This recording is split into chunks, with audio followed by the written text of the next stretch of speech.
ijuru n'isi muremye ibiboneka n'ibitaboneka turi hano kugira ngo dusubire dushire hejuru izina ryawe rabosa maya sandema koshe radestoshnebe izina ryawe rihabwa icubahiro mana gitondo ciza nk'iki nta kintu na kimwe kiba utakizi nta gihamana twizera ko ikintu cose kiri mu mugambi wawe uri o control ikintu cose nico gituma natwe duhagaze mu izina ryawe dushaka guhamagara no gusaba intervention yawe muhemu wawe abe hagati yacu mana ikitavi wawe turachance icabo nico dukeneye ko gishingwa mu mitima yacu izina ryawe rihabwa icubahiro mu mitima yacu ubohore ukize wagure ukomeze uhagurutse mu izina rya Kristo Yesu dusenze dushima amen.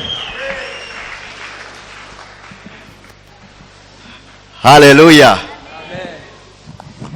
Hoba harabibutse kunsengera nakoze gose turaganira ijambo ry'uno munsi tuvuga ngo kubohoka k'umururazi.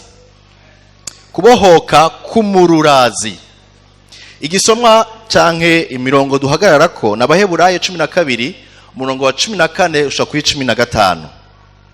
Abaheburayo igice cya 12 baradusomera kuva ku murongo wa 14 gushika ku murongo wa 15. Kubohoka k'umururazi.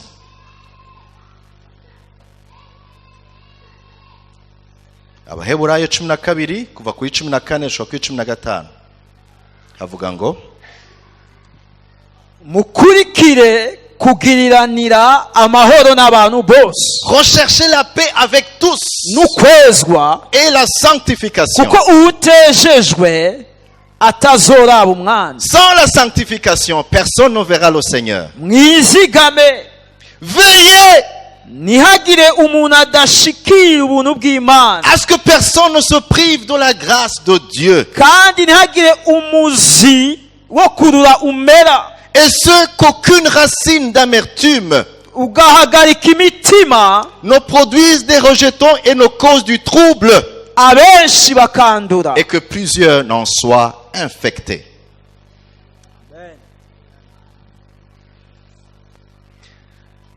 Ngo mwirinde murondere kugiranira amahoro n'abantu bose, ariko kandi ngo mwirinde ntihagire udashikira ubuntu bw'Imana, kandi mwirinde ntihagire umuzi w'umururazi ubibwa cyangwa ushinga imizi muri mwebwe.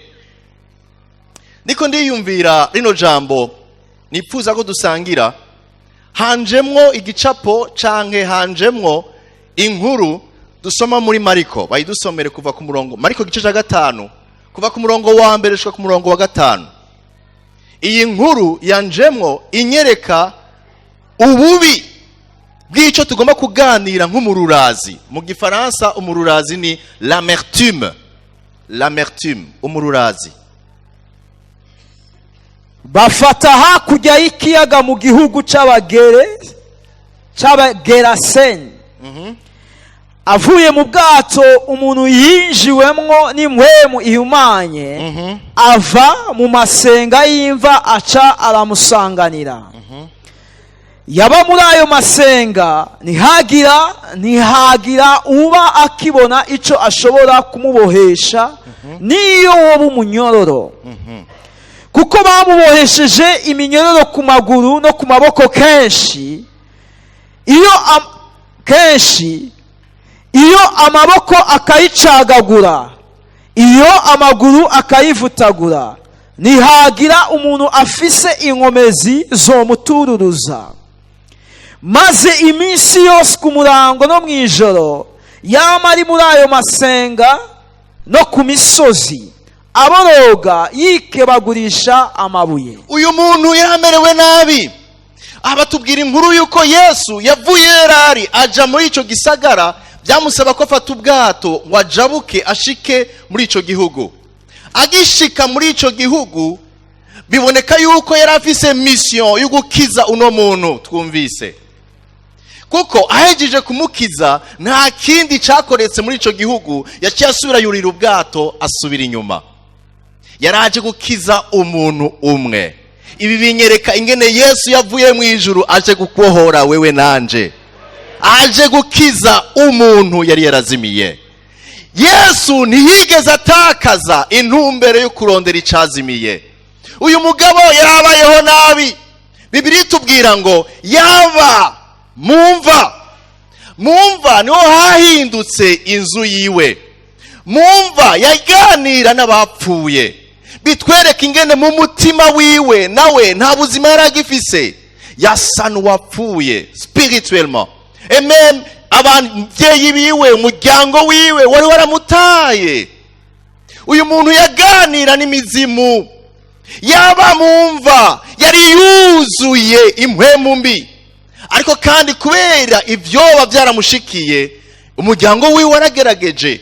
Ariko ico twabonye ngo umuryango ico wagerageje ngo kwaro kumuboha n'iminyororo, kwaro kumuboha amaboko, kwaro kumuboha amaguru, pour le dompter, kugira ngo mushobore kumushira hamwe. Ariko ntivyashoboka kuko inkomezi zari muri we zari nyinshi mbi. Inkomezi zibi zatuma zivutagura iminyororo. Uyu muntu umuryango we wari watakaje ivyizigiro. Uyu mugabo kumbure yaravise uwundi muryango wiwe, canke yarari mu kurongora, yarageze kubaka, mugabo nta vyizigiro vyari bihari. Sa famille, umuryango we waragerageje ariko ntaco washobora kugira ngo kize uno mugabo. Ngo yaganira yaba muri izo mva. Yaramenyereye kubona imva. Yari poshe cyane y'urupfu kurusha kuba poshe y'ubuzima.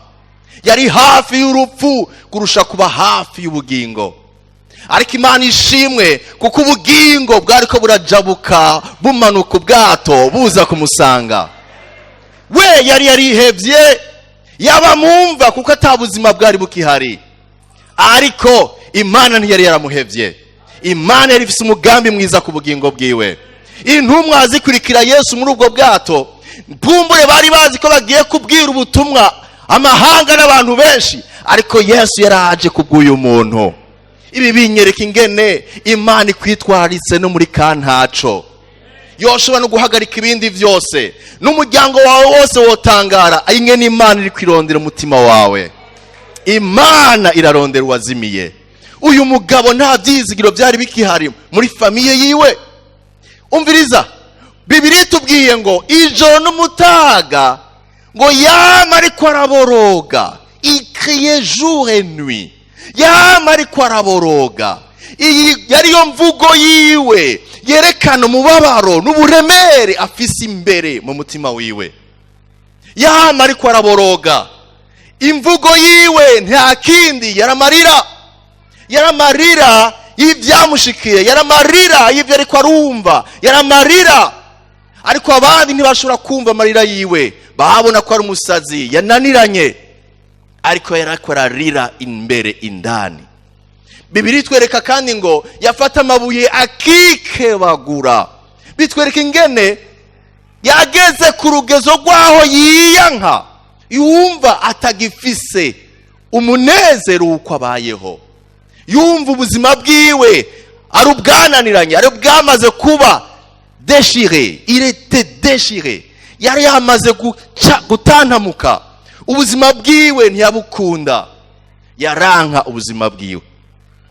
Nta cari gikenewe kuri uyu muntu kindi atari kurondera kubohoka. Mu bihe nk'ibi nta kindi kagifise, nta kindi nyishu ibihari atari kurondera kubohoka kuva ku Mana. Nico gituma iyi nkuru yanjemo ndiko ndiyumvira kuri kino gisomwa canke kuri iki tuganira kuno munsi ngo kubohoka umururazi. Uyu mugabo mubandanije inkuru nuko ntayibandanije, muzosanga ngo yari mwimwemu mbi nyinshi, bazita gitero, legion. Nsomye nsanga legion ni nk'abasirikare 3,000, hagati y'3,000 n'6,000. Nukuvuga ngo uwo muntu yarimwe amadayimoni ashobora kubashika 3,000 canke 6,000. Uyu muntu yarimwo impwemu mbi zimwe zikaze cane. Nta kindi cyarakeneye atari ukubohoka. Bene data, icyo nshaka kuvuga ngaha, ndashaka kuvuga gato kukungene abantu bagera ku rugezo rw'aho babohwa, bakabohwa bakagera naho bashobora kubohwa ku rugezo rwa gitero. Hari inzira nyinshi Satani arondera kubohamwa abantu. Birashoboka ko uyu muntu yaciye mu bihe bigoye. Birashoboka kandi ko uyu muntu hari ibyaha yabayemo byatumye vyugurura imiryango y'inkomezi z'umwiza ku buzima bwiwe. Reka mvuge zimwe. Hariho ibyaha by'ubusambanyi. Ibyaha by'ubusambanyi, reka ndabisubiremo, ni nka otorute yinjiza impwemu mbi z'abadayimoni mu buzima bw'abantu. Kandi isi igifata nk'igisanzwe, ariko Satani arazi ko biciye muri ico caha aronka akaryo ko kwinjira mu bantu no kubafata mpiri akabakoresha uko yigombeye. Abantu barasambana, abantu barabaho uko bigombeye, ukamenya nibisanzwe, hamwe bavyise ngo nugukundana ariko nukwicana. Iki ndashaka kivuga ko kuko abenshi baraboshwe hagera no ku rugezo naho bubaka izabo kubera ubuzima babayemwo mu busore cyangwa mu bukumi, bikabagora ko bashobora kubaka izabo ngo bazishinge zikomere. Kubera iki? Barugururiye inkomezi z'umwiza zinjira amenya, zinjira zidegemvya ku buzima bw'uwo muntu, bikanka ko abohoka. Twama twasengeye abantu vyananiranye ko babohoka. Kubera iki? Kubera ubuzima bubi babayemwo. Ariko hari ivyizigiro Yesu arabohora. Hari ivyizigiro Yesu arabohora. Ndashaka kukubwira wowe kuri kurakina cyangwa ukina cyangwa ufyinata n'icaha. Icaha cy'ubusambanyi si cyo gukinisha. Inaye duratwumva z'abantu bakoreye Satani, iyo bashaka kukuduza amapete bakurungika gusambana n'abantu benshi. Bakuduza amapete kubera iki? Uko usambana n'abantu benshi ni kubaha akaryo ko kwinjira muri abo bantu benshi. Bene data, turakeneye kumenya yuko twahamagariwe ukwezwa. Inzira zose z'umugwanize tuzifunge mu izina rya Yesu. Uyu mugabo ashobora kuba yaboshwe n'icyaha yirondereye.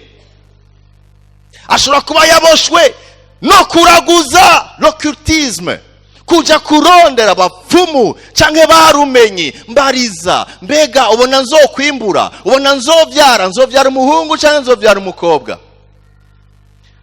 Ndabira birashoboka yuko ndonga promotion. Abantu benshi baragiye bakorako ibintu byo kuraguza no guterekera no kuja kubaza barumenyi, vyugurura imiryango y'inkomezi z'umwiza. Sinzibagira umunsi ndiko ndasengera umwigeme umwe, ndamusengera inkomezi z'umwiza zirakoma induru, zimwe zitakamba zivuga ngo tureke, niwe yatwirondereye. Mu nyuma ngiye kubaza ingene vyagenze, nsanga uwo mwana yakuze kwa nyokuru bari bafise akantu sinzi ingene bakita, akazu gato, inzu y'indaro bashiramwo, baterekamwo ngo nivyo kugaburira abavyeyi. Uwo mwana nawe bamurungitse kuja kuhakubura, kuja kuhagira neza no gushirayo imfungurwa. Impwemu mbi ziravuga ngo nimutureke, niwe yaje kutwironderera. Hari n'abandi usanga baherekeje abandi ngo reka ndamuherekeze ngo jewe ntavyo ndimwo. Muriko murironderera inkomezi z'umwiza. Shengero, turakeneye gutahura ngo Yesu arashaka kutubohora, ariko aratubwira ngo tube maso. Aratubwira ngo tube maso. Hari ibyaha rero wewe nyene ugenda, hari naho byashitse bitangura kuba ivy'igisirimu, aho abantu bumva baryohewe cyane ngo jewe ngo ndumu scorpion, ngo inyenyeri zanje n'ukwezi kwanje muri no munsi bambwiye yuko hari umuntu tuzohura, bambwiye yuko, ugasanga abantu bari mu kuraguza mugabo bwa gisirimu, horoscope. Barakigize igisirimu mugabo n'ukuraguza, nawe utandukanye na wawe ndagenda kwa rumenyi akamujegereza ibintu nico kimwe igihe uri kurasoma bijya bintu ukumva ngo jewe ndi umuscorpion, ngo jewe ndi umusagitaire, ngo yo ntuze, ngo turahuye, ngo turi bamwe. Wewe nturi we, uri Kristo, uri umwana w'Imana. Ivyo vyaruguruye imiryango aho impwemu mbi zumva umenga ico ziza kuvuga turazihaye akaryo ko ziza zigakora mu buzima bwacu. Mu izina rya Yesu biragahera. Uyu mugabo rero sinavuze ko ari ivyo bishobora kuba vyaramuteye, ariko hari imiryango ashobora kuba yaruguruye igera ahantu imukura mu muryango wiwe, imuta kure, imushira hafi y'abapfuye kuko atabuzima yaragifise muri we, aho yumva yiyanse. Ariko kandi ico nashaka kuvuga kuno munsi na cane cane nuko uyu mugabo ashobora kuba yanahuye n'ibibazo ivyo twokwita mu Gifaransa les offenses, ivyamushikiye, ivyamuteye umubabaro, ivyamuguye ko haba atigeze nabisaba, ariko bikamubako, bigatuma umutima wiwe ubabara, hanyuma akugurura umuryango akaba infecté nkuko twumvise muri Bibiliya. Aha rero abakristo ntidukunda kuhumva cyane. Igice ca mbere mejeje kuvuga c'ivyaha barakivuga ko gose, ariko iki gice ca kabiri caho uhura n'ibibazo bikakubako, wamara kuba uhura n'ibibazo haba ababiguteye canke aho wakuriye canke ivyakubayeko ukamenga ivyo nibisanzwe, ntegerezwa kuguma gutyo, bikaca biduza ico twita umururazi mu buzima bw'umuntu. Umuntu afise umururazi, Satani ntamwankira kwinjira mu rusengero. Umuntu yuzuye umururazi, Satani ntamubuza kuririmba no gusengera abantu, arabasengera no kubigisha arabigisha.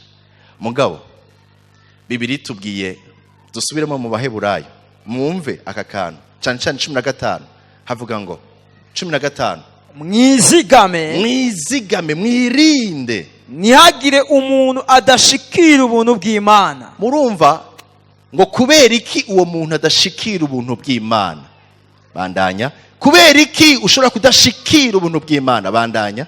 Kandi ntihagire umuzi wo kurura umera. Ntihagire umuzi wo kurura, umuzi de l'amertume, racine de l'amertume ikura muri wewe. Ukabahagarika imitima, bigahagarika umutima wawe, abenshi bakandura, benshi bakaba infecté, abenshi bakandura. Umuntu yanduye mu mushaha mu mutima wiwe biroroshe gose ko yanduza abandi. Umuntu yakomeretse, igikomere ntigikire, igikomere kiraba infecté, kirasebura, kirasebura kaba infecté, hama kigatuma umubiri wiwe wose ugwara.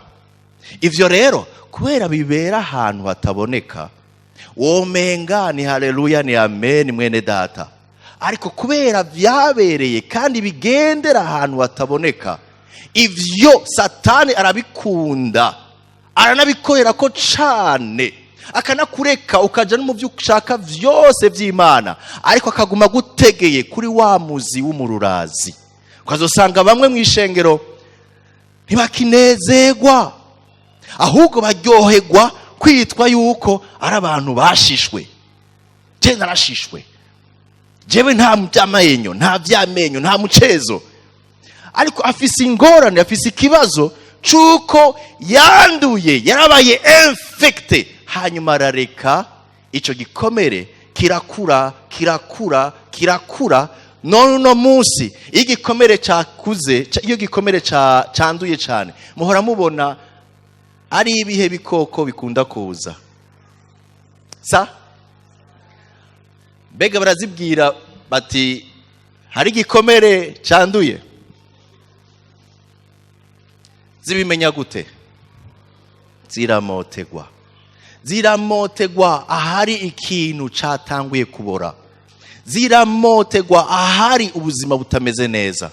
Niko bimeze ni dayimoni iraryoherwa ku mutima wakomeretse byanse kukira, irondera aho hantu nyene kugira ngo isimbiraho.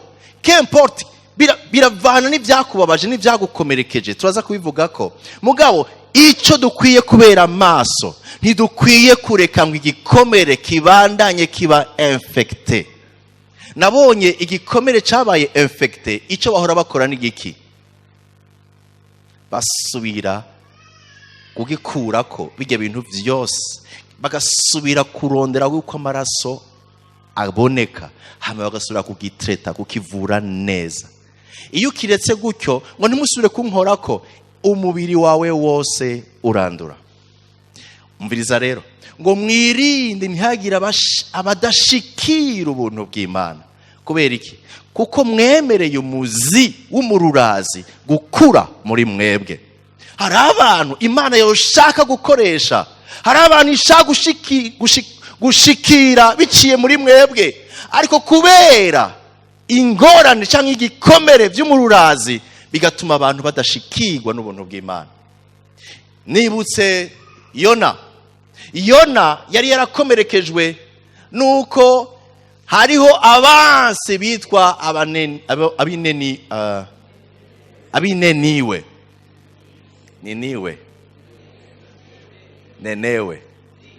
Ninewe.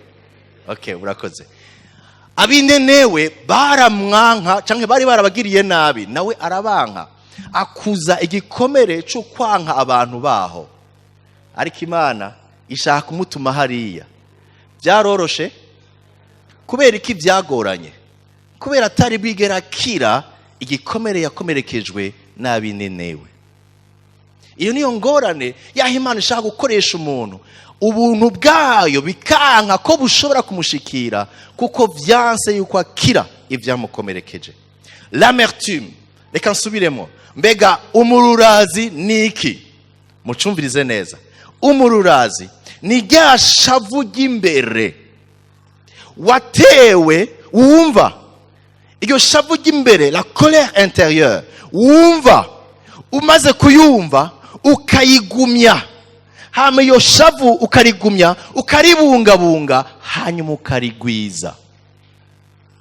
Cette colère intérieure, ubwo bushangashigwe bw'imbere urabwumva, ariko kandi urabugumya. Umaze kubugumya urabubungabunga, ukarondera nuko bugwira. Ico kiba cavuye kuki? Kiba cavuye ku byagushikiye, ku majambo bakubwiye, ku byo bagukoreye, canke ku byo batagukoreye bategezwa kugukorera. Iyo uwo mururazi, ikikwerekana ko ufise uwo mururazi, biranka gose kuharira uwakugiriye nabi. Iyo bavuze uwo muntu, iyo wicaye mu bantu bakavuga uwo muntu ari mu bakugiriye nabi, canke ari batumye hari ibintu biba ku buzima bwawe bitameze neza, uhora wumva gute? Mbega iyo bamuvuze neza we wumva gute? Mbega haracarimo mu mutima wawe akantu kuvuga ngo yobona nawe ko ari umuntu ababara? Uragwaye, warakomeretse, birakenewe kukira. Udakize hari ahantu udashobora gushika. Rero ibikomere by'umururazi birabikwa muri twebwe. Uragira uwo mururazi ukabikwa, ukipfuza, ugatangura kwipfuza ingene uwo muntu nawe yohura n'ingorane nk'izo wahuye nazo. Ndetse hari aho wiyumvira ko wipfuza ko abona ikibi kirusha ico wabonye. Ivyo rero biri no mu ishengero ry'Imana. Nico gituma Satani arareka abantu bakaja gusenga, mugabo akabagumiza mu kubibutsa no kubereka yuko ikibi babakoreye. Bamwe bagasenga cyane, amasengesho yabo akaba ari Mana urangirira neza maze azamaramare. Uwo nusenze neza gato. Ubundi we bavuga ngo Mana uramwereka yuko ndi umwana wawe, uramukora ko hari kwavuga iki? Azamugirire na Imana izimugirire nabi. Amasengesho yacu akaba yuzuyemo mururazi, bikanka yuko dukura no mu buryo bw'impwemu. Kubera iki? Kuko twarakomeretse ntitwakira kandi turabika ivyo bikomere bitunanira gushobora gukora gushikira ubuntu bw'Imana. Mwirinde ntihagire udashikira ubuntu bw'Imana. Ndashamvuge gato uburyo bubiri abantu bakomerekamo. Narabivuze kandi bisubiremo. Hari uburyo bubiri. Uburyo bwa mbere nico bita l'abus. L'abus. Warenganijwe mu buryo bakuvuze, ivyo bakuvuze ko. Wararenganijwe mu buryo bw'umushaha mw'ibigumbagumba, wararenganijwe kandi no mu mubiri. Ivyo rero turakunda guhura navyo. Aho usanga umuntu yakurenganije, yakwise icyo utari, yagututse, yagushize hasi imbere y'abantu. Hanyuma nawe ukumva kumenga uyo muntu sinzomubabarira. Hariho kandi n'inyifato zimwe zimwe zerekana yuko uwo muntu wamurenganije. Hari ahantu usanga umuntu bavuze bati oya uwo ni mumureke, turamuzi ivyiwe, nta nico yoshobora. Agasanga abana bakuze bameze gutyo, hari ibibazo bagira bamaze gukura. Kubera iki? Barabaye abusé, bararenganijwe. Hariho rero des abus canke ukurenganywa kugera ku rugezo rwaho umuntu yumva ko atakifise igituma yobaho. Mwibutse wa muntu mumva ngo yafata amabuye akikebagura. Hari abantu barondera kwiyahura inshuro nyinshi. Kubera iki? Kuko uko babayeho n'ingene babafashe babonye ko atagituma bo bandanya babaho. Umugwanizi aja mu matwi yabo abereka ko ubuzima byoba byiza ko buhagarara, abereka n'inzira zo kubuhagarika. Ngiyi ingorane ya mbere igitera amertume cyangwa umururazi no kuba wararenganijwe, l'abus. Ica kabiri ni le rejet, ugutabwa. Hari abana uno munsi bakura mugabo bazi neza yuko ujya, barambwiye yuko ujya ari we papa. Sinakuze nzi papa, ariko ujya barambwiye ko ari we papa, ariko ngiye kumubwira yaranyihakanye. Hari abana benshi babayeho barihakanywe n'abavyeyi babo. Hari n'abandi bataye basohora hanze nkuko umenga basohoye igitungwa. Hari abantu babaye rejete kuko bumva kumenga hari ubumuga kanaka bafise, cyangwa uko bateye ntibakigwa n'abantu barabahojeta. Aho abantu bashika abantu bose bagaca bahunga. Kubera iki? Kubera ukungene nawe yabibayemo gutyo, yamugaye gutyo, yabisanze bimeze gutyo. Uwo muntu mbega Imana iramukunda, mbega Imana ifise ku mugambi. Kubera iki none tumurojeta, tumushira hanze? Ivyo rero birashobora kumuberamo igikomere, agakura yanka cyane abamushize hanze, abamutaye, kuko byagabanije kumva ko ari umuntu, kwiyakira mu bandi. Ndagomba mperaheze mu kuvuga ku bibanza bimwe bimwe dukunda kugiriramo ingorane. Ikibanza ca mbere abantu bakuramwo ugukomereka n'umururazi ni kibanza citwa umuryango. Umuryango. Abavyeyi Bibiliya tubwira ngo muhane abana mugabo kandi ntimubaratse. Hari igihe abavyeyi bashobora gufata nabi abana babo bakaba ibihano birenze urugezo barimo. Abo bana bagatakaza icizere bafise mu bavyeyi canke icizere bafise muri bo nyene. Kubera iki? Kuko bahanywe mu buryo burenze canke baratawe. Imiryango cari kibanza ciza cyo gukomezwa, cyo kwambikwa no kwerekwa yuko bishoboka yuko ushika kure. Ariko ni n'ikibanza abantu benshi bakomerekeramwo. Abenshi inzankano zihera mu muryango. Mu muryango bagakubwira bati ugiye hariya tuzoca tuguca, ukoze iki tubonye uro mu kijuyu tuzoca tuguca, hakakura urwanko mu muryango rwaho abavukana bagera igihe bakankana. Mu muryango abavukana bakankana kubera iki? Kuko bahaye agaciro uwifise, utifise nta gaciro afise. Ivyo bigasanga byaramaze kukubabaza, nawe icyo ukora ni ukurondera ifaranga hasi hejuru kugira ngo uze wereke umuryango wawe yuko nawe wavuyemo umuntu. Ugakora wanashaka uduhera ufise twose ukaca udushira mu rubanza rw'umuryango, uvuga uti mu rubanza ni jewe nzobiriha byose.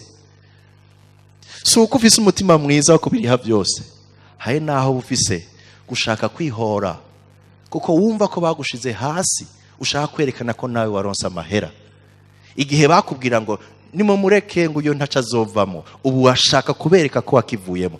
Nigikomere, ukeneye gukira. Umuryango ni kibanza benshi bakomerekeyemo, ni kibanza aho abantu bashobora kwicarana bavukana ariko bikanka ko baharirana. Turashima Imana kubw'intaye ya mwene data, birashoboka ko abantu babavukanye cyangwa umuryango nyene hamwe habera ibikomere hashobora gusubira kuba ikibanza ciza cyo gusubiza hamwe. Ahandi habera igikomere hakavyura umururazi ni mu kibanza c'akazi canke kw'ishure. Ku kazi barakwimye umushahara wawe canke bagukose nabi, bagufashe nabi, barakwagirije ko hari ivyo wakoze atavyo wakoze. Aho naho nyene haragera igihe ukumva umururazi n'urwanko. Bamwe baranka abashefu canke ababarongoye kubera iki? Kubera l'abus, agahahazo baronkeye mu kazi. Abandi nabo baragira ikibazo bakaronka ibikomere ahandi hagatatu ni mw'ishengero canke mu masengesho. Hari abantu bagiye gusengera mu vyumba by'amasengesho barahakomerekera. Hari n'abandi babaye mw'ishengero barahakomerekera. Kandi biragoye gose yuko wakomerekeye mw'ishengero akira umutima wiwe.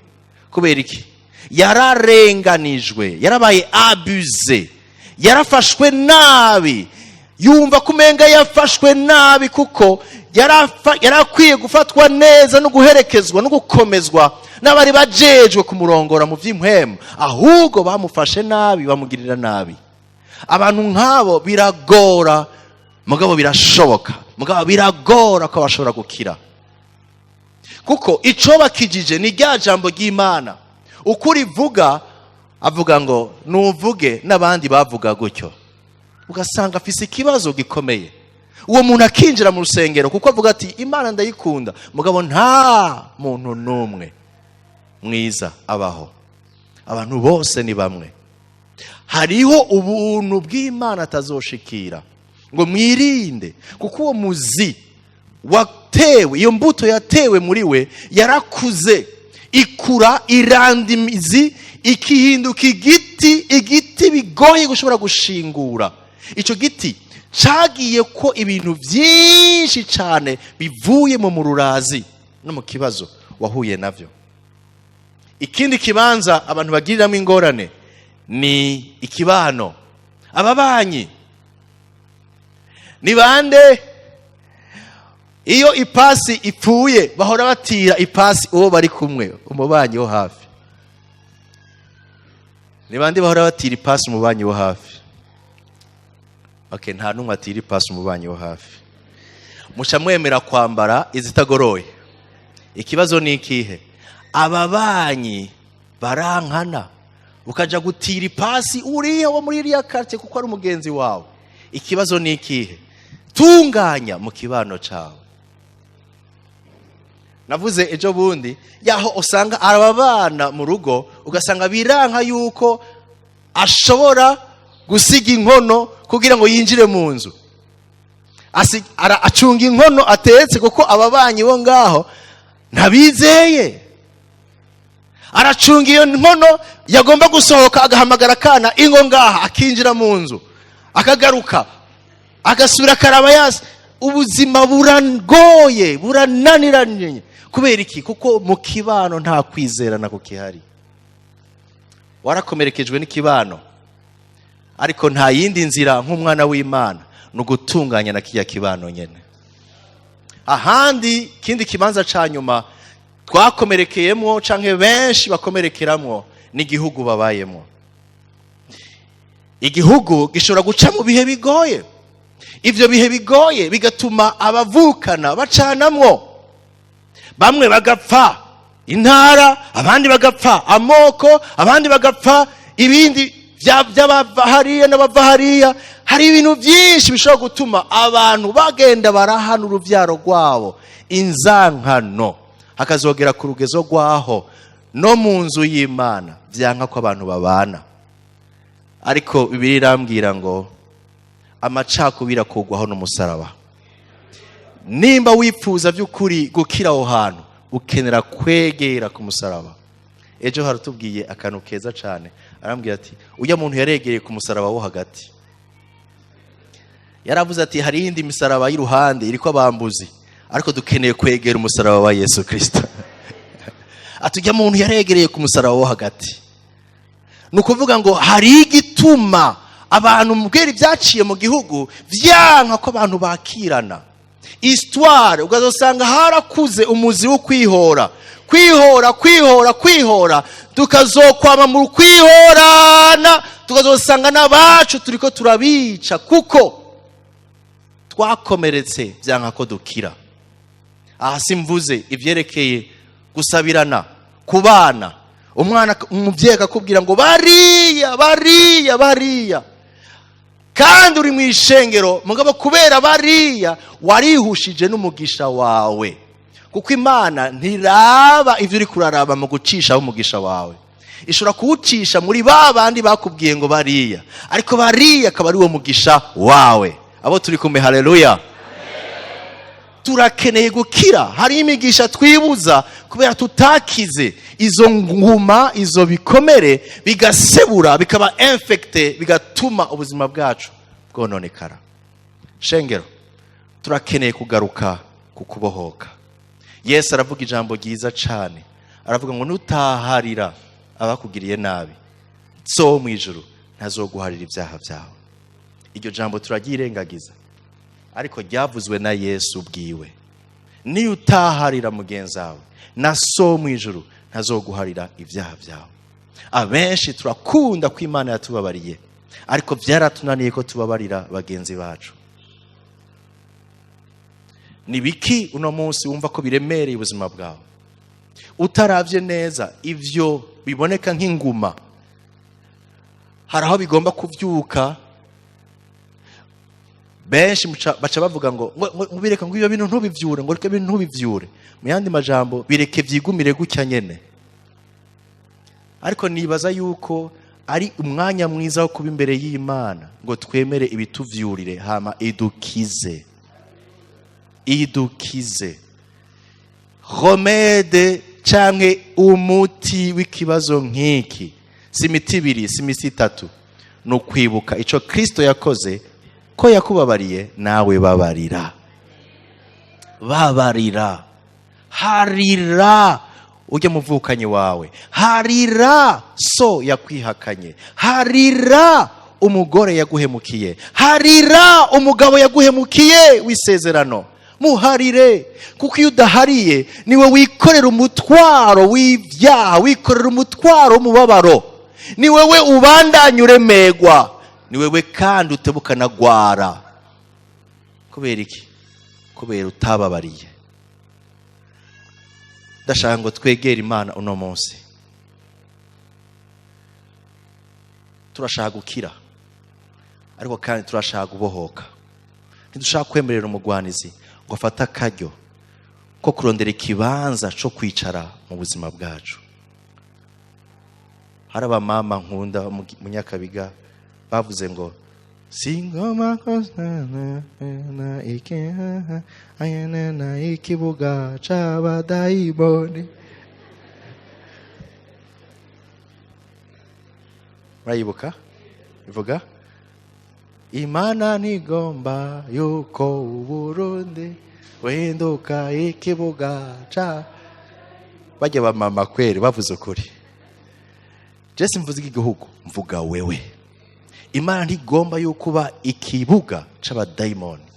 Bibiliya imbwira ngo iyo amadayimoni abonye ikibanza kifise ivyo bibazo nk'ivyo twabonye, dayimoni akamotegwa ngo agenda agahamagara abandi ndwi bamurusha inkomezi. Nimba yari dayimoni w'ububeshi, agenda agahamagara ngo izindi dayimoni zirusha inkomezi ububeshi. Ahamagara akaboregwa, ahamagara ubusambanyi, ahamagara ubwicanyi. Ingo tuje muri ca kibanza, ni kibanza kitumotera neza, kandi nitwaba benshi ntibazodukurayo byoroshe. Niho usanga mu ishengero umuntu yaretse akantu gato mugabo karasebuye kaba igikomere kinini, amadayimoni bahindura ikibuga ubuzima bwiwe. Turakeneye gukira, turakeneye gukira, turakeneye kubohoka, kandi dufise Imana yavuye mu ijuru ije kurondera uwazimiye, ije no gukiza imitima yacu. Ndagomba dufata akanya keza ko gusenga. Yesu bwiwe yarahakanye umuzi w'umururazi, ababarira n'abamucumise, abamugiriye nabi abababarira ku musaraba. Yaranse arahakana umuzi w'umururazi. Yosefu wo muri Bibiliya mu isezerano rya kera yarahakanye umururazi, ababarira bene wabo. Bene wabo baramugurishije bibaza ngo baramutaye, ariko niwe yahindutse umugisha wa bene wabo. Yarahakanye umururazi. Kuri uno munsi ntibikuba ko udafise uruhara, ntibikuba ko ngo ukire ataruhara ufashe, atangingo ufashe. Nico gituma nashanga dufata umwanya mwiza wo guhwekera ubwa mbere na mbere imbere y'Imana. Ndabasabe duhwekere imbere y'Imana, wiyumvire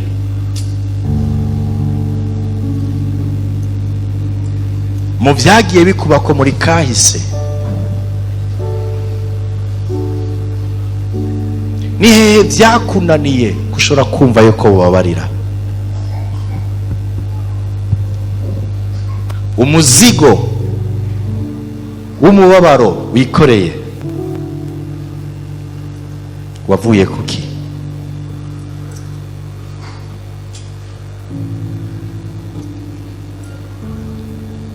Tereza amaso mu rugo iwanyu, tereza amaso ku kazi aho ukora, mu kibano, mu gihugu. Tereza amaso wiyumvire, ni giki kigutuma vyanka kushobora kubabarira abakugiriye nabi?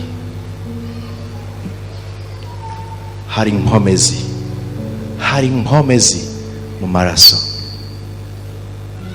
hari inkomezi zitangaje mu maraso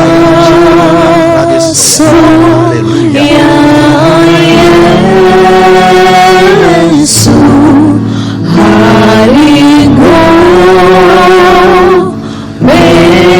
inkomezi zitangaje mu maraso y'umukiza. Umuririmbyi ariko aravuga ngo hari inkomezi zirengeye, inkomezi zishaka kukubohera muri uwo mubabaro. Ayaya,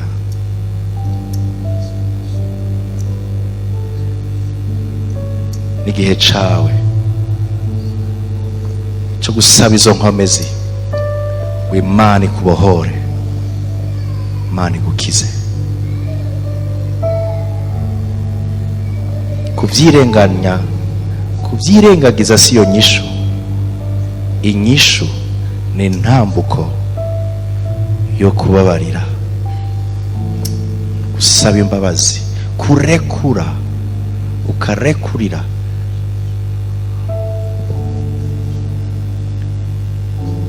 waranduye, warandujwe, uhowe ubusa, biragusaba kurekurira kugira ngo ubeho n'Imana ikubabarire.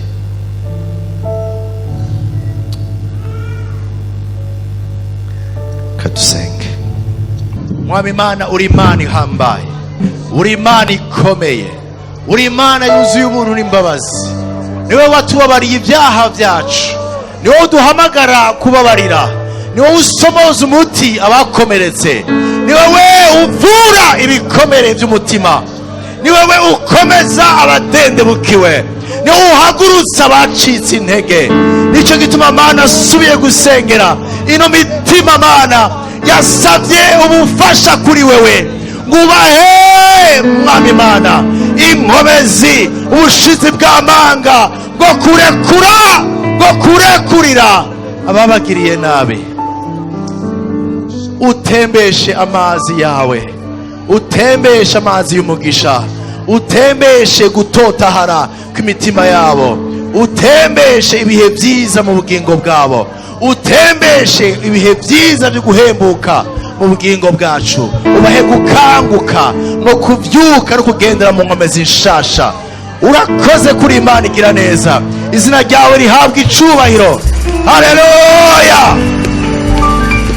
haleluya.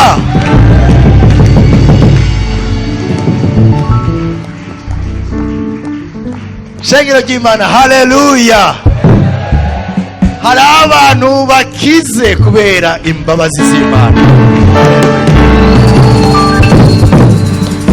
hari n'abari hanze baronse umwidegemvyo kuko bababariwe, hari n'abari hanze, ndabisubiramo, baronse umwidegemvyo kuko bababariwe na bene data. Hari ibihe byiza Satani ashaka kuboha abantu ngo bagumize mu rwanko bw'inzikira, ariko yaratsinzwe mu izina rya Yesu. Mugire iyindi ntambuko, kuko twaseze tugasaba inkomezi Imana, mugire iyindi ntambuko yo kugenda no kubegera. Aho mushoboye kwegera mubegere, hariho ikindi cyanyuma kiza gucika igihe muza kuganira nabo. Haleluya. Reka nsenge nshime Imana, duhaguruke. Ndaguhaye icubahiro Mwami Yesu, niwe utipfuza ko abo waremye babohwa bakaba mu buzima nk'ubwo abapfuye kandi ari bazima. Niwe ugarukana ibyizigiro. Turagushima igikorwa ukoze, dushima kubohoye bene data kandi ubahaye umwidegemvyo. Reka usuka akayaga keza na mpwemu wawe akorera ubugingo bwabo, abari barabororokewe mu gukora igikorwa c'Imana canke mu kwiyagura mu by'impwemu, turabasabiye amavuta mashasha mu izina rya Yesu. Ibihe bishasha biboneke ku buzima bwabo, dusenze twizeye mu izina rya Yesu, amen. Imana ibahezagire, mugire indwi nziza, indwi y'umugisha. Mwirinde ntihagire umuzi w'umururazi ukura muri mwebwe.